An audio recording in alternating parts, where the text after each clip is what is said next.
श्री दत्तात्रेय महाराज की जय। श्री दत्तात्रेय चरित्र, लेखक दत्तराज बालमुकुंद शास्त्री महानुभाव। पहला लीला है श्री दत्तात्रेय महाराज के चरित्र के अवतार धारण करना। त्रेता युग में महर्षि अत्रि अपनी पत्नी अनुसुईया सहित बद्रिक आश्रम के सुंदर प्रदेश में निवास करते थे। सब प्रकार से सुखी होते हुए भी दंपति पुत्र न होने से अत्यंत दुखी थे।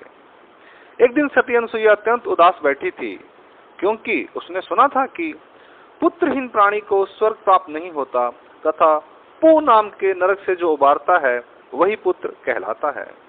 इससे वह अत्यंत दुखी थी। ऋषि ने अपनी पत्नी अनुसुईया को उदास देखकर समझाया, देवी, हम इस योग्य नहीं हैं कि हम पर देवता कृपा करें। वास्तव में हमारा हृदय पुत्र के आलिंगन रूपी अमृतमय स्वाद के सुख का पात्र नहीं है। पूर्व जन्म में हमने पुण्य जैसे उज्जवल कर्म नहीं किए थे। पहले जन्म में प्राणी जो कर्म करता है उनका ही फल उन्हें मिलता है। अनेक उपाय करने पर भी विधि का विधान बदला नहीं जा सकता। फिर भी मनुष्य से जो हो सके वह सब तो करना ही चाहिए। अतः हम दोनों आज से उस परमेश्वर की आराधना और भी अधिक लगन से करेंगे, क्योंकि परमेश्वर प्रसन्न होने पर अनार्जित फल भी दे सकते हैं।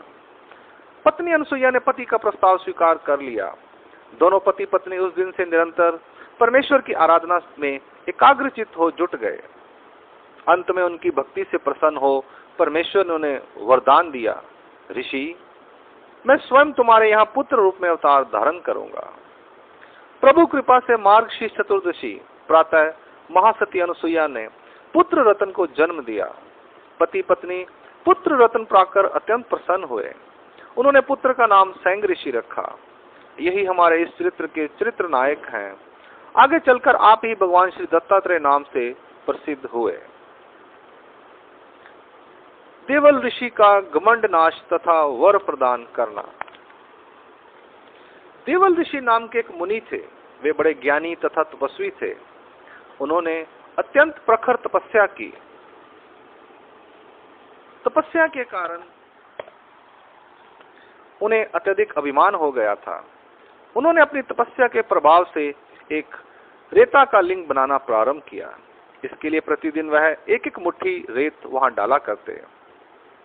ऐसा करते करते लिंग काफी बड़ा हो गया। यह देख देवताओं को चिंता हुई।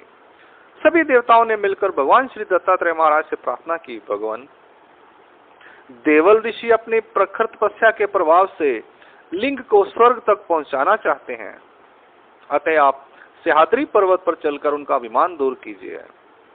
दयानिधि भगवान श्री दत्तात्रेय प्रभु ने उनकी प्रार्थना स्वीकार कर ली और वे देवताओं के साथ सह्याद्री पर्वत पर जा पहुंचे।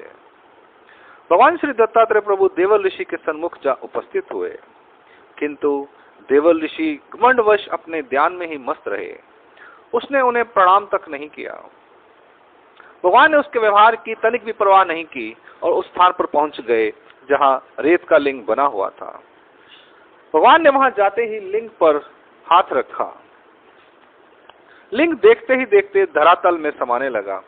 यह देख देवल ऋषि ने प्रभु चरणों पर गिर प्रार्थना भरे स्वर में कहा, प्रभु, मैंने आपकी महिमा को ना जान आपका अनादर किया है। अतः भगवान, अब शेष इस लिंग को मेरी स्मृति रूप पृथ्वी के ऊपर ही रहने दीजिए। भगवान ने तथास्तु कह देवल ऋषि को वर मांगने को कहा।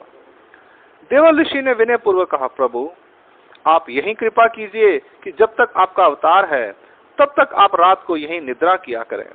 बस यही मुझे वर प्रदान दीजिए। प्रभु ने उसकी विनती स्वीकार कर वही निद्रा करने का वरदान दिया। आज भी भगवान श्री दत्तात्रेय महाराज देव देवेश्वरी माहौल में निद्रा करते हैं, ऐसा ग्रंथों में भी वर्णित है। दंडोत प्रणाम। श्री दत्तात्रेय महाराज की जय।